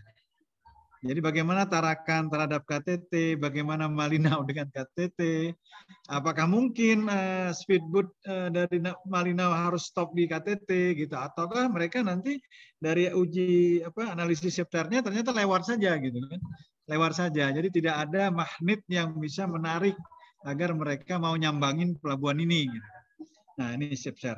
Kemudian ada lagi beberapa alat analisis yang lain yang bisa kita manfaatkan di dalam kegiatan kajian-kajian ini, saya kira. Nanti kan kita coba bentuk tergantung bagaimana data yang bisa kita himpun. Karena kalau kita siapkan alat analisisnya, tapi datanya ternyata tidak dapat mendukung, repot juga kita gitu kan. Nah, jadi kita balik lagi sekarang untuk KTT ini, kita lakukan kajian datanya dulu, data apa saja seperti tadi jumlah penumpang, berangkat datang, barang, bongkar muat, infrastruktur pendukungnya, begitu. Nah, kalau itu memang memungkinkan dapat dan detail gitu, kita bisa lakukan berbagai kajian analisis dengan model-model analisis yang lain. Saya kira seperti itu. Kemudian sampai kepada analisis dampak, sebenarnya seperti itu. Nah, karena kita tahu kalau melihat ini Pak, kalau lihat jumlah penduduk KTT kan cuma 25.000 Pak, kan begitu.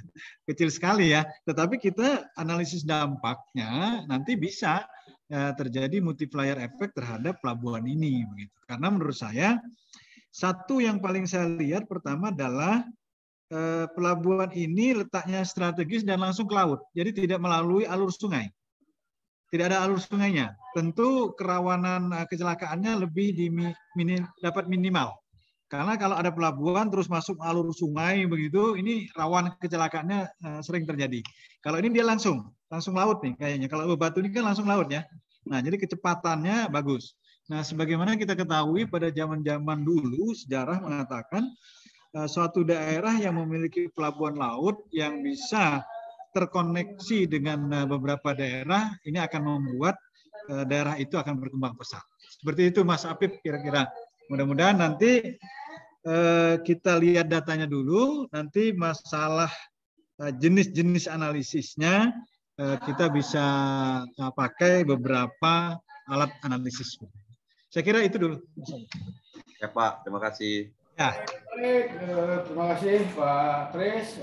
Mungkin ada rekan-rekan lain yang dapat memberikan tanggapannya atau dapat memberikan masukan kepada kita terkait dengan rencana pengembangan pelabuhan Bebatu. Mungkin ada rekan-rekan lagi dari Kabupaten Tanah Tidung yang mengikuti FGD ini, kami berikan kesempatan, atau mungkin Saudara Muhammad Riyadi.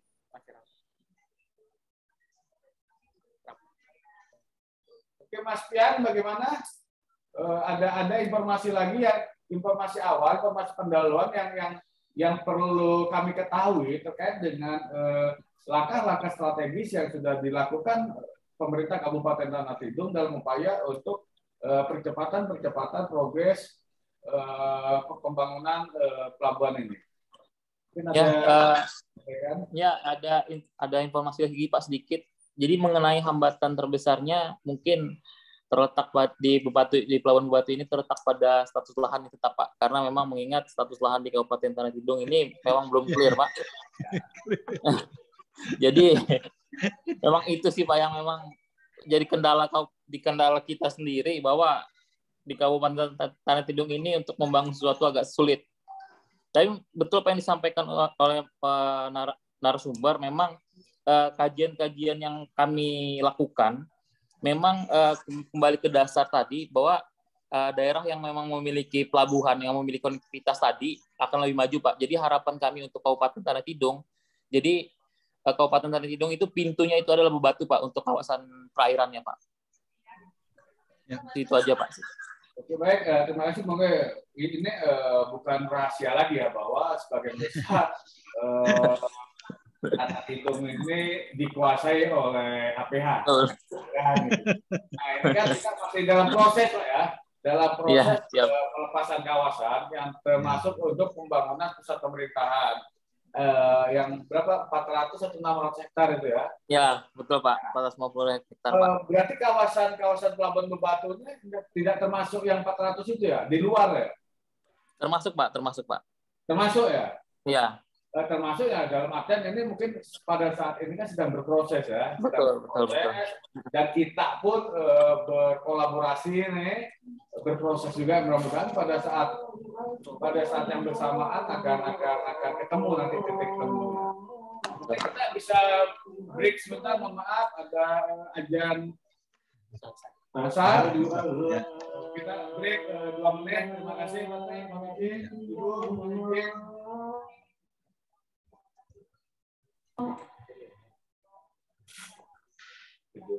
Asyhadu an la ilaha illallah.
Baik, Assalamualaikum warahmatullahi wabarakatuh, Bapak Ibu sekalian.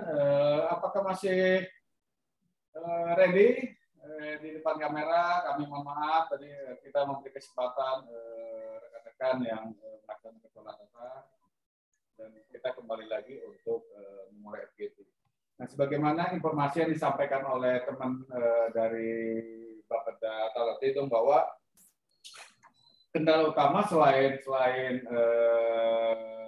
yang tadi disampaikan oleh Pak Tri maupun Saudara Apik dan Ibu Dina dan Mbak Retno, ini terkait dengan status lahan. Seperti kita ketahui bersama, status lahan ini ya tidak mudah, namun tidak sulit juga. Dan saat ini sedang berproses. Harapan kita ini seiring sejalan, Pak Tri. Kita mempersiapkan data-data, mempersiapkan dokumen-dokumen segala macam, dan proses pelepasan berjalan. Pada saat akhirnya nanti, pada waktu yang bertepatan ini akan menjadi ya ibaratnya time-nya tepat lah, timingnya gitu. Nah, mungkin ada rekan-rekan peserta FGD yang bisa menyampaikan informasi kembali terkait dengan rencana pengembangan kawasan Pelabuhan Batu. Mungkin ada informasi yang perlu disampaikan. Izin Pak Arif. Baik, terima kasih Saudara Pak Ijo, silakan. Ya, Assalamualaikum warahmatullahi wabarakatuh. Sebelumnya kami menyampaikan mohon maaf juga karena sejatinya kegiatan ini sebenarnya sudah kita lakukan diskusi sebenarnya bersama teman-teman yang lain, baik itu di Bapeda, di bidang kami sendiri di bidang pelaksana dan pengembangan wilayah, kemudian baik itu dari teman-teman di Bapeda secara khusus tim pembangunan lah. Yang ada biasanya kami kalau di Bapeda setiap minggu itu buatkan jadwal untuk melakukan pembahasan tentang isu-isu yang aktual ya untuk ke depannya. Nah, ini salah satu pembahasan yang cukup menarik tentang KTT. Tetapi biasanya kami melakukan pembahasan itu dari sisi kacamata bahwa bagaimana kabupaten kota itu, tentunya kabupaten KTT ini masuk kabupaten yang paling muda. Tetapi kami coba merumuskan suatu kebijakan pembangunan supaya bisa menyeimbangi kabupaten-kabupaten sekitarnya. Nah, mungkin konsep kami tadi awalnya itu tujuan kami adalah peningkatan ekonomi secara keseluruhan atau secara komprehensif. Salah satunya adalah isunya tentang yang sekarang kita bisa plotting bahwa ada rencana pembangunan ya Pak Arif.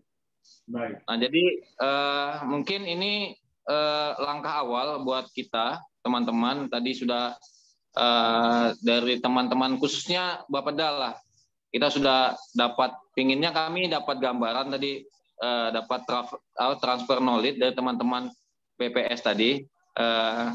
Kami jadikan catatan supaya nanti bisa jadi brainstormingnya kami gitu. Artinya kami bisa menyari sebuah base data ya dari yang memang mempunyai kompeten di bidangnya gitu. Terkait Pelabuhan Batu ini sebenarnya yang paling prinsip tadi seperti yang disampaikan Mas Apik bahwa kami memandang dari sisi pengembangan wilayah atau di bidang fisik kami katakan biasa yang kami lakukan komunikasi dengan level kementerian itu kami menyepakati bahwa infrastruktur ini adalah salah satu supporting saja dalam proses pembangunan ekonomi, dan itu disepakati siapapun gitu kan. Nah, jangan sampai, kami berharap jangan sampai dengan wacana yang ada terhadap pembangunan di Bebatu ini, melainkan sektor pertumbuhan ekonominya masih belum dikatakan relevan gitu. Masih banyak sektor-sektor lain yang bisa mengangkat itu. Nah, jadi kami melihatnya dari kacamata makro. Tapi tetap kami di bidang fisik juga terhadap pembangunan wacana pembangunan Batu ini kami akan perdalam dari sisi secara teknisnya, pematangan lahannya, kemudian suplai demonnya. Tentu tadi kita harus tahu juga berapa yang suplai demon yang akan proyeksinya gitu kan, berapa penumpangnya. Nah ini sebenarnya memang tadi dikatakan sudah ada FS-nya ya di tahun 2017. Tapi tentu mungkin nanti bisa kita lihat kembali, kita kaji kembali dengan data-data yang relevan tentunya di tahun-tahun sekarang. Tadi dikatakan sama Ibu yang dari BPS, mereka sangat open sekali. Nanti kami juga sangat berterima kasih banyak kepada teman-teman BPS. Nanti kemudian akan datang next, kita akan lakukan pembelajaran lah kembali ke teman-teman yang ini. Mungkin itu Pak dari kami untuk di langkah awal ini. Terima kasih, terima kasih. Baik, terima kasih Saudara Muhammad Riyadi, atau nama bekennya Pak Ijo ini Bu. Kita kurang lebih sudah 90 menit berdiskusi pada FGD ini, khususnya dengan tema rencana pengembangan pelabuhan, kawasan Pelabuhan Bebatu yang mengintegrasikan pelabuhan speedboat untuk penumpang, untuk feri, peti kemas, dan untuk barang. Beberapa hal bisa menjadi catatan kami, khususnya untuk Bapeda dan Litbang, seperti yang disampaikan oleh Ibu Kepala BPS, Ibu Tina, bahwa memang beberapa data sekunder maupun primer nantinya, itu memang kami selama ini juga kiblatnya ke BPS, Bu. Karena BPS memang yang punya kuasa atas data di Indonesia, Bu. Jadi ini tetap meningkatkan kerjasama kita, Bu, dan artian sebagaimana disampaikan juga oleh Pak Tri tadi terkait dengan Satu Data Indonesia, bahwa kita sepakat, bahwa kita komitmen Satu Data Indonesia ini merupakan tujuan akhir kita bersama. Kemudian terkait dengan share studi kelayakan yang sudah disusun, nanti kami segera tindak lanjuti, Bu, segera kami sampaikan kepada Ibu di BPS untuk adapting untuk menelaah dan menganalisa dari data yang sudah ada. Kemudian ada beberapa masukan dari rekan-rekan, dari Mbak Retno, dari Mas Apik, dari apa tadi? Pian, itu juga menjadi catatan bagi kami. Kami juga mengucapkan terima kasih. Mungkin Ibu Tina, Kepala BPS, bisa sedikit memberikan closing statement terhadap FGD kita siang ini, Bu, dan juga apa harapan ke depannya, karena insya Allah, Bu, kita ini seriesnya panjang, Bu. Jadi kita akan berseries dan juga mungkin akan mengangkat tema-tema yang lain dengan support Pak Trisno. Nanti harapannya kita terus kolaborasi nih, Pak. Mungkin mohon dari Ibu Kepala BPS dapat memberikan sedikit pencerahan pada kami. Kami persilakan, Bu. Baik, terima kasih Pak Arief. Terima kasih terutama Bapak Ibu semua yang hadir di FGD ini. Saya banyak mendapat insight ya, sehingga sebenarnya tadi saya juga ada Zoom yang lain, tapi kebetulan Zoom-nya juga ada YouTube-nya. Jadi nanti saya ikuti siaran yang malam, saya lebih betah menunggu yang ini, dan saya juga melihat semangatnya teman-teman Pemda KTT bagaimana untuk membangun KTT yang lebih baik. Saya sudah pernah ke KTT dan memang menurut saya KTT itu perlu perhatian lebih begitu ya. Nah, saran saya sekali lagi kepada Bapeda KTT, karena kalau Bapeda Provinsi sudah melakukan, optimalkan kolaborasi dengan BPS. Jadi di BPS itu banyak sekali statistisi. Jadi statistisi seperti Pak Trino ini, itu memang punya kompetensi untuk membaca data. Nah, sehingga nanti Bapak Ibu tinggal ini ya menyampaikan kalau misalnya data yang kami miliki seperti ini dan juga digabungkan dengan data BPS, itu berarti kami ini potensinya bagaimana. Dan BPS itu karena kami vertikal ya, maka kami itu seperti sahabat baik gitu. kalau misalnya nggak cocok, kami akan bilang, oh, kayaknya kurang cocok deh bajunya, misalnya seperti itu ya. Tapi kalau misalnya itu sudah bagus, kami akan bilang, oh ya itu sudah tepat begitu. Tidak ada yang kami tutupi, dan juga kami akan juga menyarankan yang terbaik. Sekali lagi, untuk fungsi kami sebagai pembina statistik itu masih kurang dioptimalkan. Pemerintah daerah, dinas-dinas itu akan butuh stempel dari BPS. Data yang dihasilkan itu apakah memang sudah memenuhi standar. Nah, itu pergunakanlah dengan baik. Minta rekomendasi statistik ke BPS. Dan saya juga menyarankan misalnya bisa, saya nggak tahu ya, kemarin saya diberi surat permohonan menjadi anggota, apakah ada akademisi di situ? Mungkin lebih afdol juga kalau ada akademisi yang dimasukkan ke dalam tim kita, karena akademisi itu memang dia belajar dan mereka selalu memakai referensi terbaru mengenai teori-teori. Nah, kalau BPS tadi pas Pak Trino menjawab tentang alat uji, tapi mengenai ini nih sama seperti ini, perencanaan pembangunan. Nah, itu memang ada teorinya sendiri, ada ilmunya sendiri. Kalau BPS yang pas untuk ditanya adalah tentang penggunaan data, tapi apakah suatu proyek itu nanti akan memiliki multiplier effect, nah itu biasanya ada teorinya, supaya nanti tidak salah. Itu ya. Terima kasih Pak Arief, saya sudah diundang. Terima kasih kepada Bapak Ibu semua. Selamat menunaikan ibadah puasa juga. Wassalamualaikum warahmatullahi wabarakatuh. Terima kasih Ibu. Kami beri kesempatan juga Pak Tri memberikan closing statement karena udah lama tidak jumpa beliau nih Bu. Kami persilakan Pak Tri.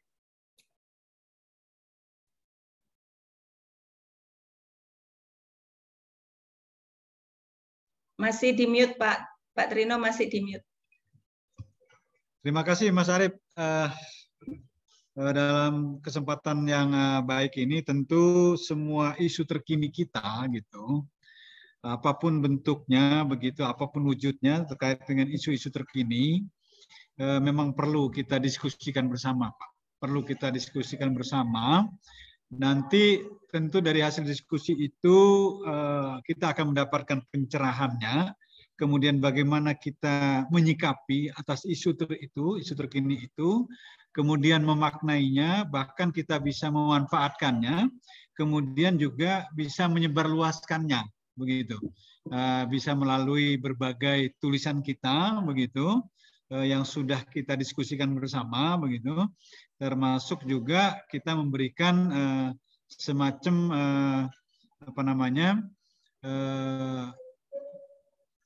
uraian kepada pimpinan, pada level pimpinan yang sangat mudah dipahami mereka, begitu, sehingga pimpinan bisa mengambil sebuah kebijakan dari berbagai isu terkini itu lebih tepat sasaran, seperti itu. Nah, tentu bagaimanapun juga data tadi perlu kita kita lengkapi dan perlu kita sediakan, baik data dasar, data sektoral maupun dari data statistik khusus seperti itu, yang saling melengkapi sehingga statistik kita khususnya di Kalimantan Utara ini terus berkembang secara dinamis, tentu menemukan data yang sangat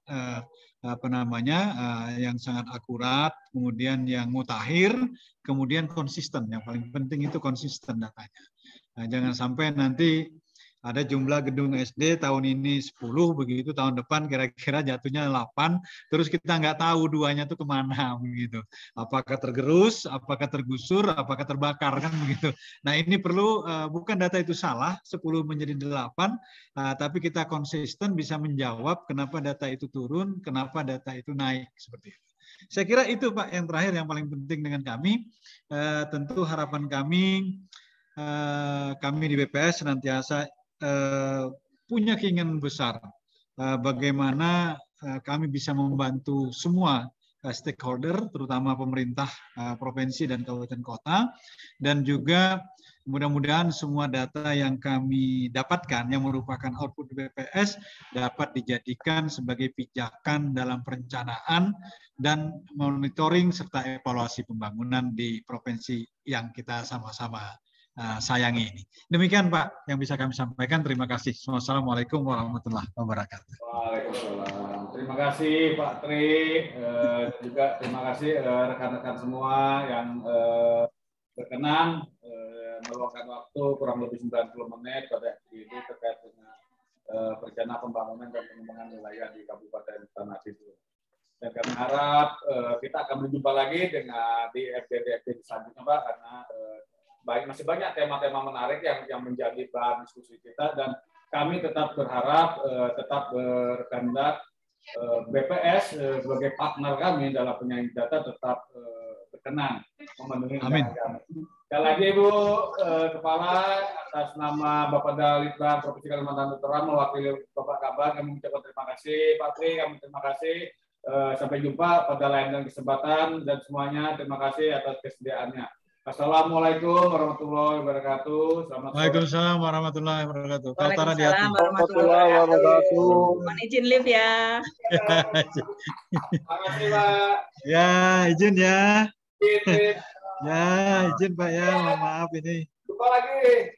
Ya, kita jumpa lagi.